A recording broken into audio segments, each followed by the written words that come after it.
Hello everyone, कैसे हैं आप सब। आई होप आप सब ठीक होंगे। तो मैं वंदना स्वागत करती हूँ आप सभी का मेरे चैनल वंदना ब्लॉग्स में। तो जी फ्राइडे का दिन है और सुबह के बज रहे हैं 9:30 और सारा काम ख़त्म कर लिया है मैंने। उसके बाद चली गई थी नहाने। आज फ्राइडे है तो सोचा सिर भी धो लूँ। तो यहाँ पर देखिए मैं वही सिर सुखाने के लिए आई हूँ बालकनी में, लेकिन धूप तो चली गई है यहाँ से। लेकिन वैसे गर्मियों के दिनों में ये तेज़ धूप रहती है यहाँ पे, लेकिन अब इतने जो सर्दियाँ जैसे स्टार्ट होती हैं ना, वैसे ही यहाँ से चली जाती है धूप 7:30 बजे ही। 7 बजे तक अंदर आती है जो हॉल है मेरा इसमें, और फिर चली जाती है धूप। और फिर उसके बाद पूरा दिन इधर आती ही नहीं है धूप।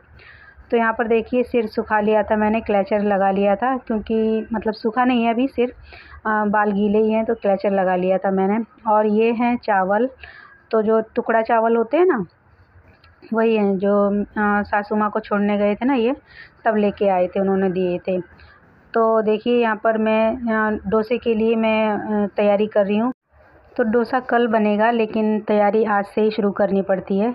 तो यहाँ पर देखिए बहुत से लोग कंफ्यूज होते हैं कि डोसे और इडली और डोसे का बैटर अलग अलग बनाया जाता है क्या। तो मैं देखिए एक ही बैटर से दोनों चीज़ें बनाती हूँ। और यहाँ पर देखिए मैंने 3 कटोरी चावल लिए हैं। आपके पास जो भी चावल हों आप ले सकते हैं। और यहाँ पर 1 कटोरी, उसी कटोरी से माप के मैंने 1 कटोरी उड़द की दाल ली है। और उसी कटोरी से माप के मैंने देखिए यहाँ पर 1 कटोरी पोहा लिया है। अगर आपके पास पोहा ना हो तो जो उबले हुए चावल होते हैं ना, फीके चावल, उनको आप पीस कर डालिए और बहुत अच्छा फर्मेंट आता है इस जो अपन बैटर बना के रखेंगे ना इसमें। सुबह तक देखना, चाहे ठंडी हो चाहे गर्मी हो, कोई भी मौसम हो, अगर आप इस तरह से या तो पोहा डाल दीजिए या फिर 1 कटोरी जो उबले हुए चावल हैं उनको अच्छे से ग्राइंड करके डाल दीजिए इसमें पीसते टाइम पे, जब ये दाल और चावल पीसेंगे तब। तो बहुत अच्छे से फर्मेंट होता है ये बैटर। यहाँ पर देखिए मैंने अच्छे से दाल चावल को धो लिया था। और अब मैं इसमें डाल रही हूँ 2 चम्मच चने की दाल और 1 चम्मच मेथी दाना। इससे बहुत अच्छा कलर आता है, डोसा बनाएंगे आप जब, तब बहुत अच्छा कलर आता है। तो यहाँ पर देखिए इतना मेज़रमेंट आपको याद रखना पड़ेगा। 3 कटोरी मैंने यहाँ पर चावल लिए हैं, चावल कोई से भी ले सकते हैं। 1 कटोरी मैंने जो उड़द की दाल ली है और 1 कटोरी ही मैंने पोहा लिया है। और 2 चम्मच चने की दाल और 1 चम्मच मेथी दाने। बस इनको मैंने धो के रख दिया था सोख होने के लिए, और शाम को मैं इनको पीस लूँगी। तब तक मेरे पास पूरा दिन था, सारा काम भी हो चुका था और खाना पीना खा के हम लोग आ गए थे, टीवी देख रहे थे। तो टीवी देखते देखते याद आया कि मुझे कपड़े भी फ़ोल्ड करके रखने हैं, सूख गए हैं अब तो 2 दिन में मतलब सूख जाते हैं अच्छे से कपड़े। और बेडरूम में डाल देती हूँ, पंखा चालू कर देती हूँ रात में, तो अच्छे से सूख जाते हैं। क्योंकि धूप ज़्यादा मतलब आती नहीं है, निकलती तो है लेकिन आती नहीं है। इधर जिधर मैं कपड़े सुखाती हूँ उधर आती नहीं है धूप, तो फिर मैं बेडरूम में डाल देती हूँ और उनको पंखा चालू कर देती हूँ, अच्छे से सूख जाते हैं। यहाँ पर सारे कपड़े देखिए फ़ोल्ड होने के बाद कितने थोड़े से लग रहे हैं। और इनको फ़ोल्ड करते करते मुझे ना आधा घंटा हो गया था, अच्छे से फ़ोल्ड करते करते। तो सभी कपड़ों को मैंने फ़ोल्ड कर लिया है। कुछ कपड़ों को सिमी ने रख दिया था और कुछ कपड़े मैं ले आई थी यहाँ पर। अब मैं इनको अलमारी में रख दूँगी अपनी जगह पे। तो मेरी अलमारी को ना ये बच्चे लोग क्या करते हैं, जो भी कपड़ा निकालते हैं नीचे से अगर उन्हें कोई कपड़ा निकालना हो तो वो ढंग से वो मतलब हाथ से पकड़ते नहीं हैं। तो इसी चक्कर में 1-2 कपड़े साथ में और आ जाते हैं। तो यहाँ पर मैं 2-4 दिन में ऐसे ही करके अलमारी ठीक करती रहती हूँ।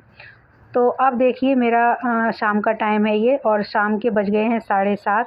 और खाना मैंने बना लिया था जल्दी से, क्योंकि इसे फर्मेंट होने के लिए थोड़ा-सा टाइम लगता है। तो मैंने सोचा कि 7:30 तो बज गए हैं, अब लाओ इसको पीस के रख देती हूँ मैं। तो यहाँ पर देखिए सारा अच्छे से मतलब जो दाल चावल थे ना वो अच्छे से भीग गए थे। और अब मैं इनको मिक्सी में पीस लेती हूँ।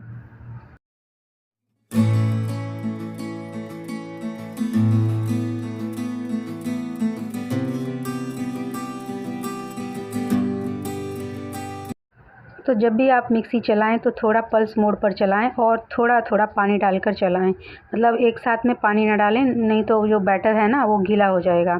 तो ज़्यादा पतला बैटर हमें नहीं चाहिए, मतलब ऐसा चाहिए कि ना ज़्यादा पतला हो और ना ही ज़्यादा गाढ़ा हो। मिक्सी चलाते वक़्त ध्यान रखिए कि आपको उसमें थोड़ा-थोड़ा करके ही पानी डालना है। अभी मैं आपको बैटर दिखाती हूँ कि किस तरह से मैंने पीसा है। यहाँ देखिए बिल्कुल चिकना हो गया है, एकदम बारीक हो गया है, बिल्कुल बारीक हो गया है। और इसी तरह का हमें ये बैटर बनाना है। कंसिस्टेंसी देखिए इसकी कितनी, मतलब ज़्यादा ना तो थिक है और ना ही ज़्यादा एकदम पतली है।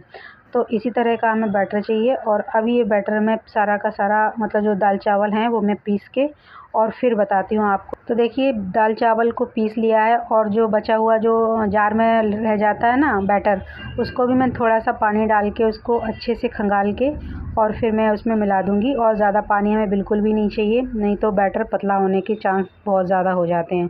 क्योंकि अभी ये फूलेगा ना, बैटर फर्मेंट होगा तो और भी ज़्यादा, मतलब लगता तो है ठीक, लेकिन जब इसको चलाएँगे ना सुबह के टाइम पे, डोसा या इडली बनाने के टाइम पे, तो ये बहुत ज़्यादा पतला हो जाता है। यहाँ देखिए इस तरह का हमें बैटर चाहिए। अभी आपको लग रहा होगा थोड़ा-सा पतला, लेकिन ये बराबर है, बिल्कुल हाथ से गिर नहीं रहा है, एकदम उँगली पे चिपका हुआ है। देखिए इस तरह की हमें कंसिस्टेंसी चाहिए इसकी। और इसको आप ढक के रख दूँगी रात भर के लिए और सुबह मैं इसे चेक करती हूँ, फिर मैं दिखाती हूँ आपको। तो देखिए सुबह का टाइम है और अब देखते हैं इसमें इसका बैटर का हाल। और ये देखिए पूरा ऊपर तक फर्मेंट हो गया है, मतलब पूरा अच्छे से उफान आ गया उसमें। देखिए कितना अच्छे से हमारा बैटर तैयार हुआ है। हल्की-हल्की ठंड है, फिर भी इसका जो फर्मेंटेशन है बहुत अच्छे से हुआ है, ऊपर तक आ गया है पूरा। ये देखिए मैं आपको दिखा रही हूँ, एकदम झाग ही झाग है। और जब भी आप इसे बनाएं तब पूरे में नमक ना डालें और ना ही आप रात को इसको पीस के नमक डालें। नमक बिल्कुल नहीं डालना। नमक आपको तभी डालना है जब आप इसका कुछ बनाएंगे, या इडली या डोसा, जब भी कुछ भी बनाएं तभी आपको इसमें नमक डालना है। तो देखिए मुझे जितना बनाना है उतना मैंने अलग बैटर निकाल लिया है, बाकी का उस टोप में ही छोड़ दिया है। और अब इसमें मैं नमक डाल देती हूँ और अच्छे से चलाती हूँ इसको, ताकि इसकी फर्मेंटेशन जो भी है रुक जाए वो। तो नमक डाल के देखिए आपने यहाँ पर रख देना है और तभी आपको बनाना है। और यहाँ पर मैं बना रही हूँ इडली, और ये है इडली का स्टैंड, मतलब ये जो टोप है इसमें पानी रख दिया है मैंने और उसमें डाल दिया है आधा कटा हुआ नींबू, जिससे कि इसका जो कालापन हो, जो पानी उबलता है ना तो जो काले पड़ जाते हैं बर्तन, वो बिल्कुल भी नहीं होगा। जैसे कि आप इसमें मेरे बर्तन को देख रहे हैं, मैंने कई बार इडली बनाई है इसमें और बिल्कुल भी ये काला नहीं पड़ा है। यहाँ पर देखिए इडली का स्टैंड लिया है मैंने, इसको ग्रीस कर लिया है अच्छे से। और अब मैं इसमें बैटर को डाल दूँगी चारों तरफ में, मतलब इक्वली डालना है, ज़्यादा खाली भी नहीं रखना है आपको और ज़्यादा भरना भी नहीं, क्योंकि ये ज़्यादा भर जाएंगी तो फिर ये अभी जो स्टीम होंगी ना तो फूल के ऊपर आ जाएंगी। तो मैंने देखिए थोड़ा थोड़ा सा खाली रखा है, बाकी का फिल कर दिया यहाँ पर। और मैं अब इनको रख दूँगी। जैसे ही मतलब पानी खौलता है आपका, उसके पानी खौलने के बाद आप इसमें रखिए और सिर्फ 5 मिनट के लिए इनको स्टीम करिए। 5 मिनट से ज़्यादा करोगे आप स्टीम तो फिर ये कड़क हो जाएंगी। यहाँ पर बिल्कुल तैयार है हमारी इडली। देखिए 5 मिनट हो गए हैं मुझे और मैं इनको ठंडा करने के लिए निकाल के एक साइड में रख दूँगी। और अब मैं दिखाती हूँ आपको मेरा जो इडली का जो टोप है, इसमें बिल्कुल भी कालापन नहीं आया है। देखिए तो कल सबने डिसाइड किया था कि कल हमें इडली और डोसा खाना है, तो उसकी तैयारी मैंने कल रात से ही स्टार्ट की थी। तो आज सुबह सुबह सबको इडली और डोसा का ही नाश्ता करना था। तो यहाँ पर देखिए सुबह सुबह मेरा इडली और डोसा बनने की तैयारी भी हो चुकी है। और देखिए कितने अच्छे से फैल रहा है ये बैटर, बिल्कुल भी नहीं चिपका है और अच्छे से फैल गया है ये। और इसके ऊपर से मैं थोड़ा थोड़ा स्प्रिंकल कर दूँगी ये ऑयल को। और जब तक ये डोसा बनता है तब तक मैं अपनी इडली भी निकाल लेती हूँ।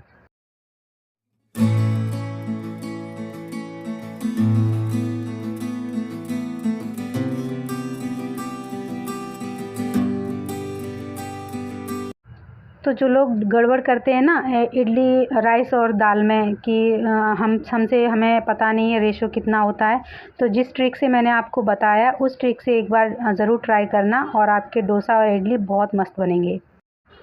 और देखिए एकदम से स्पंजी इडली बनी है। आपको मैं दिखाती हूँ किस तरह से मैंने बनाई। देखिए एकदम हाथ में दबाने से भी इसका कुछ नहीं बिगड़ रहा है, वापस से अपनी शेप में आ गई हैं।